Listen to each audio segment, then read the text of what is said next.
the decline of the American power. This is going to be one very important reality. The American power is already on decline. It's going to continue on that path of decline. Now, when I say decline, America's economic power may not decline. America may still continue to be a strong economic power. But its strategic influence will certainly come down compared to what it was immediately after the Second World War and the decades following the Second World War. In fact, while American economy continues to be strong and continues to grow, because of its very strong base of research and innovation, this strong base helps it continue to grow as a strong economic power. The social anarchy in that country,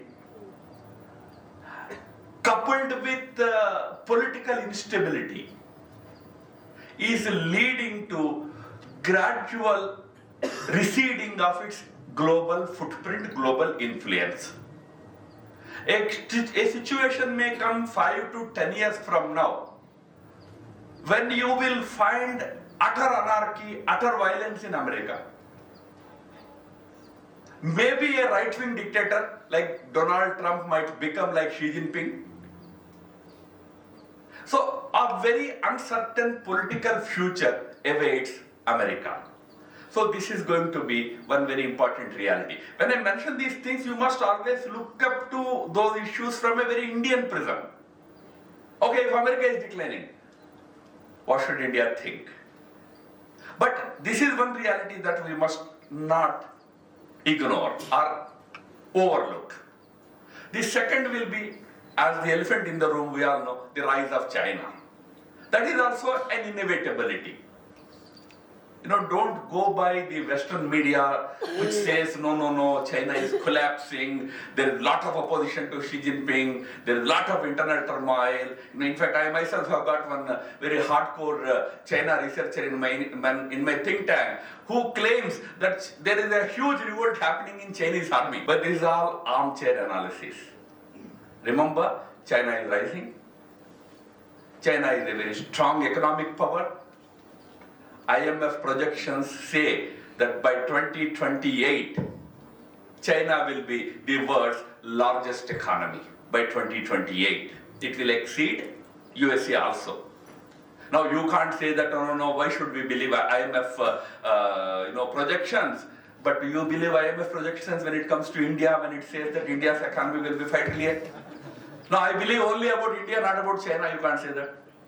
If India is going to be $5 trillion by IMF projections, China is going to be at $28.5 trillion. The gap is going to be nearly 6 times. So the rise of China is also an inevitability. But here, the important factor is, while China is rising economically also. Politically, China will continue to be a stable polity for next 10 years. Don't believe in this whole theory that there is a lot of resentment in Communist Party. There will never be any resentment in Communist Party, remember. CPC has a character of complete solidarity with leadership. That is CPC's core characteristic. Mao's time till date, there was never ever any revolt within CPC. They never revolt. Mao did so many horrible things. Mao put Deng Xiaoping himself in, for some years in house arrest, then forced labor. Deng Xiaoping, who succeeded Mao, was in house arrest and forced labor until 1973. But Deng never thought of revolting against him. So there won't be any revolts. So don't go by that Western media. They will tell you China is collapsing economically. Take me, if China collapses, America collapses. They're so intertwined economically. $1.5 trillion of American bonds are with China. So it is going to be an economic superpower. It is rising as a technological superpower. Today, it is no longer looking at roads, railways, airports. We are very fond of this whole debate over BRI, Belt and Road Initiative. It's all history for China. It's all already accomplished. It's today looking at the space and outer space. And take my words, first mass movement of people to moon will be achieved by China ahead of America. Although America is also very much in the race to reach moon. We also reached moon. I will come to it later. But settling people on the moon, China wants to achieve by 2030. So it is going to be a technological superpower. And its area of influence is quite huge, including our own neighborhood. So that reality also cannot be ignored. And Xi Jinping has age to his advantage. He is 1954 born, almost 17 years younger to President Biden. So if President Biden can dream of continuing as president for 4 more years, and remember Xi Jinping is 17 years younger to him. So next 10 years he will be there. So there is political stability, there is economic strength, there is military power. Today China is the largest military force, even in Navy, in terms of naval vessel strength. China has overtaken America. China has close to 500 naval vessels, naval assets. We have hardly less than 150. So China is going to be the second geostrategic reality for us in 21st century. Number 3, there is bound to be a new Cold War for next few decades at least, until either there is a compromise that happens between the West and China, namely America and China, or one of them accepts that, okay, I am taking the back seat, now it is your turn to run the world. I mean, your world order will take precedence. Either thing may happen, but until then, there is bound to be a big, Cold War-like situation in the next few decades.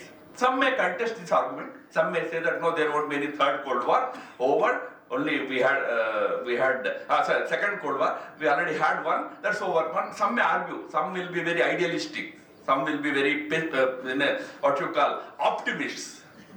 But I'm not a very optimist. I'm not a pessimist either. But I'm a realist. So I believe that we are heading into another Cold War. The symptoms of it, in the form of flashpoints, are already there. You have a Ukraine as a flashpoint.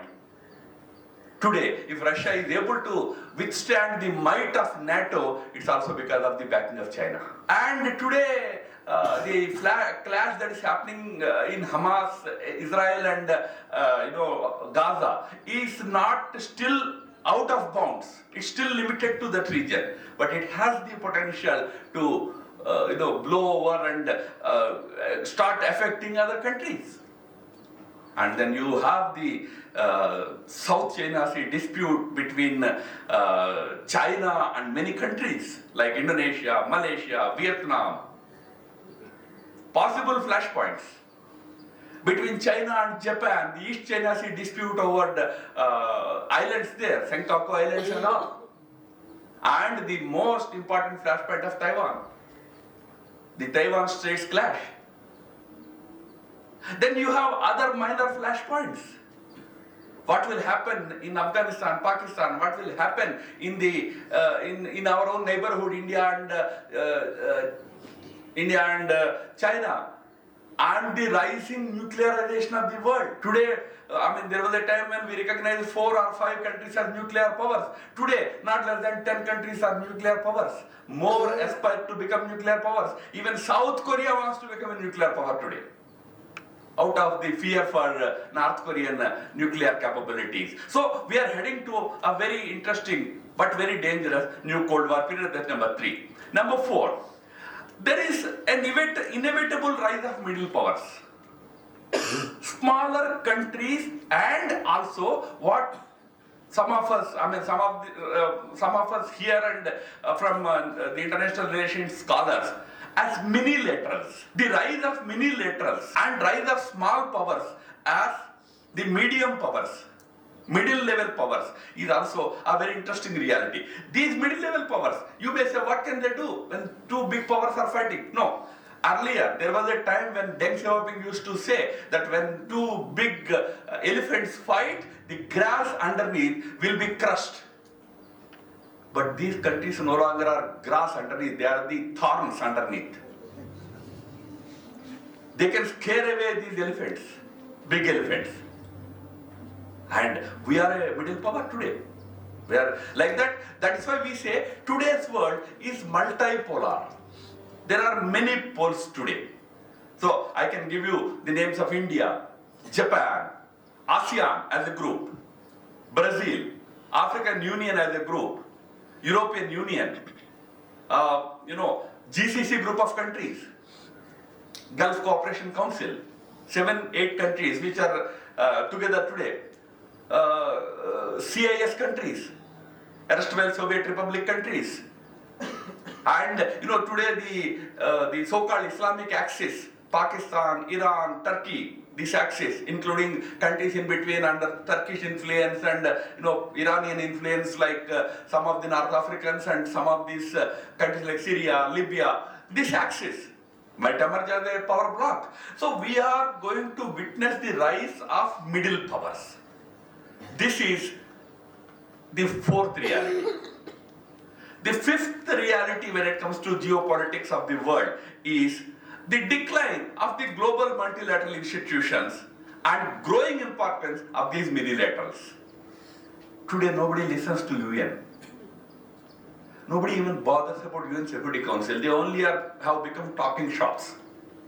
You go there, pass a resolution. For example, in the last 2 months, between October 7th when that attack happened on Israel by the Hamas, and now 2 months have passed, more than 2 months. At least 3 times, United Nations has issued a call for ceasefire. Nobody listens. These institutions have now become redundant. They can give you data points. IMF will give you data points. World Bank will give you some data points. But beyond that, world is no longer dependent on these global multilateral institutions. They have declined because they have not reformed. They should have reformed to represent the new global reality. Even to this day, United Nations Security Council, in that, France has a veto power. What is France today? With all due respects to the President of France coming here. But India doesn't have it. We are not a small power compared to France. But that old system is continuing. So, the UK, one of the more fastest declining powers, has a veto. So these institutions have become redundant because of their unchanging, unreformed institutional framework today. And in their place are growing many minilateral bodies. Like today, Quad is very important in Indo-Pacific. Similarly, Shanghai Cooperation Organization is very important in Eurasia. So GCC has become an important pole, and even African Union today has emerged as a strong pole. 57 member country group of African Union today is trying to assert itself. They will have their own rules. ASEAN has its own rules. So we are entering an era where global multilateralism is dead and regional multilateralism or minilateralism is on the rise. The number 6th global reality is the rise of heteropolar forces. What do I mean by heteropolar forces? I talked about multipolar. Multipolar is multiple countries rising as poles, as powerful institutions. Heteropolar means forces that are not necessarily states, that are not necessarily political, still have global influence, still have the power to dictate the global happening. For example, a Facebook. Do you agree that it's powerful or not? Yes. It's so powerful that how to control it is a big headache for governments. We are a big country. We are able to have certain regulations in place. We will pass a law in our parliament, and Facebook, Twitter, Google, everybody has to fall in line. But how can a small country like Sri Lanka, what can it do? You should see if you ever have any chance how a representative of I think Twitter or Facebook, one of them, had a public spat with the Internal Security Minister of Singapore. There was an open trial, not exactly trial, open investigation into what these social media giants were doing in Singapore. Singapore government wanted to tell them that certain things you should not do. This guy, how he talked back to the minister, you should see it. He said, no, I don't care. I am not under your sovereign control. And neither can you control me. So this is what is called heteropolarity, where big tech giants have a big say. Or Houthis, terror groups. We have heard about Al-Qaeda, we have heard about ISIS. Maybe they are history now, but new terror groups are emerging. They are transnational. They cannot be controlled by any government. You know, Houthis attack your ship also, Israeli ship also, American ship also. Whoever their masters want them to attack, they will simply go and attack. That Hamas has asked Hezbollah not to attack Israel. Neither Hamas is a state, nor Hezbollah is a state. Two terror organizations have an understanding when to attack Israel. Who will control them? So, you are into a heteropolar order where non-state players also will play a big role. Religious groups. This is on a positive side. Like when Sri Ravi Shankar ji organizes an event in Washington DC, which will attract some 3 million or 4 million people from all over, I heard 150 countries. Such is the influence of religious organizations today.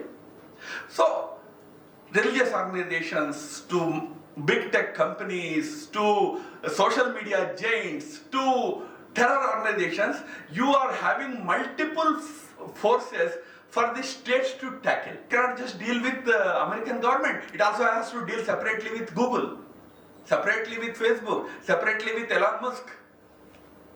We are entering that era. We are into that era of heteropolarity. Number 7 is we have entered the new era of technology. Very highly upgraded technological era we have entered today, the era of artificial intelligence. It is going to put a huge pressure on all the countries of the world. Today's wars are no longer on the ground, they are cyber wars. And cyber war means there is no war happening there. Cyber war means, as I am talking, what I am talking about China, somebody is probably capturing sitting in China. The US has satellites that can take pictures for every minute, for every square meter of the land, for minute, for square meter, every minute. Our meeting can happily be recorded. But this is all very old story. We today entered an era of intelligent machines. Here, several of you must be software engineers, trained people and all. You know about machine learning process. How you train machines to think. You know, in this process, 5 years ago, in 2018, Google created a chess game called AlphaZero. Now, this AlphaZero cannot be defeated. Because the guy whoever developed that AlphaZero taught it 1,000 moves. I'm just giving you a rough number. Probably he taught it 1,000 moves. It started playing against itself. It multiplied this 1,000 moves to say 5 million moves or 10 million moves. Tell me, which chess player in the world can comprehend 10 million moves? Just not possible. What does it mean? You have an artificial intelligence trained machine today which cannot be defeated by a human. Meaning, we are entering into an era where machines will be the masters. Few months back, Vatican hosted a conference in Rome, in Vatican, where they called top leaders of Semitic religions, Islam, Judaism, Christianity, their leaders, and also called the top leaders of tech giants like Google, Facebook, some of these people. Day-long session was about the limits of artificial intelligence. How far should it go? They came out with a 6-point charter. It's available on the internet. You can Google it and get it. The 6-point charter about artificial intelligence, the conference organized by Vatican has come out with it after consultation. And in that, the only central request that Pope made was, you do whatever you want to do with artificial intelligence. You want to help humanity through these intelligent machines. Maybe you want to do it. But make sure that man is the master. That reality should not change. But today, we have entered an era where you just need to ask a drone to go and kill Madhav. Today, if you want a drone to go and kill Madhav, you have to have somebody sitting in Chicago or Atlanta to drive it, locate me, and attack me. That's today's story. But you have the era of artificial intelligence-driven drones. You don't need all that. You just have to tell them the name, maybe basic coordinates, maybe my phone number. Then it will track me. Found out from social media about the time of my speech because he sent me on WhatsApp. It already has that data. So it knows that I'm standing here at 11:30. I'm giving a speech seriously to all of you. You are bored, so she wants to remove me from here. Simply it will release a rocket on me. The only question here is, it doesn't occur to it that in front of the 70 youngsters are sitting. That part, an operator, you would have seen in movies about those, remotely operated drones in these war-torn countries, in Afghanistan and all. The drone operator refuses to release the bomb because there is one child. He was seeing a child on his screen, just closer to the target. He says, as long as the child is not removed from there, I won't attack the target. In the meantime, the terrorist escapes. These are the stories you have seen in movies. Because there is a human being sitting there controlling the drone. You have entered an era where there is no human being required. The artificial intelligence-driven drone, which will have the intelligence but not brain. And definitely no heart. Entering into that era. And eighth is something which talk very loosely, is climate change. When we talk about climate change, we think that climate change will cause more rains, more floods, this, that. No, it also will lead to more migrations. Climate change, the end effect will be so many countries will be hit by natural calamities, natural disasters and other kinds of things. Big countries can cope with that natural disaster that are caused by climate change, but smaller countries cannot. That will lead to huge migrations. One estimate is, in next 20 to 30 years, there will be a migration of 1.2 billion people due to climate change reasons. Now these migrations will cause problems. Already, why people come from Bangladesh into India? It's because land is shrinking, population is more, they're overflowing. Those climate change induced challenges are going to be a reality for geopolitics in the coming year. So in Europe, when these migrations are happening, there is a huge resistance also rising. Because of the resistance, right-wing parties are coming to power in country after country in Europe. It will lead to different kind of political scenario emerging, different kind of conflicts emerging in many of these countries. So climate change will be an interesting development that will happen. Ninth, de-dollarization of the global economy. What do I mean by de-dollarization? We don't use dollar here, we use rupees. But even our economy is measured in dollars. When we say we will become the 5th largest economy or we have become the 5th largest economy, what do we say? No, our economy has crossed 4 trillion. What? Not rupees, it's dollars. And when we say what's your target? $5 trillion. Because global economy is dollar-centered. But that situation is changing. Already, the global trade in dollar has come down to 58% now. 18% of it is happening on currencies like euro. Euro still is a strong dollar, a strong currency because of its influence in Euro, and also the countries which are trading with Euro will trade in Euro. Yuan is rising, Chinese currency. It's almost 16% today. We are there. We are 2-3%. We also do trade in rupee. So the shrinking of dollar economy and rise of alternate platforms is going to be a reality. BRICS Plus, which is 11 countries, is today chaired by Russia. And Russia has declared already that in 2024, when it hosts the summit meeting of BRICS countries, BRICS summit meeting in 2023 was held in Johannesburg. You all know, na? Probably. Johannesburg mein hua tha. Now 24, Russia is the chair, so it's going to happen in somewhere in Russia. Russia has already announced that it will introduce a new platform which is not based on dollar.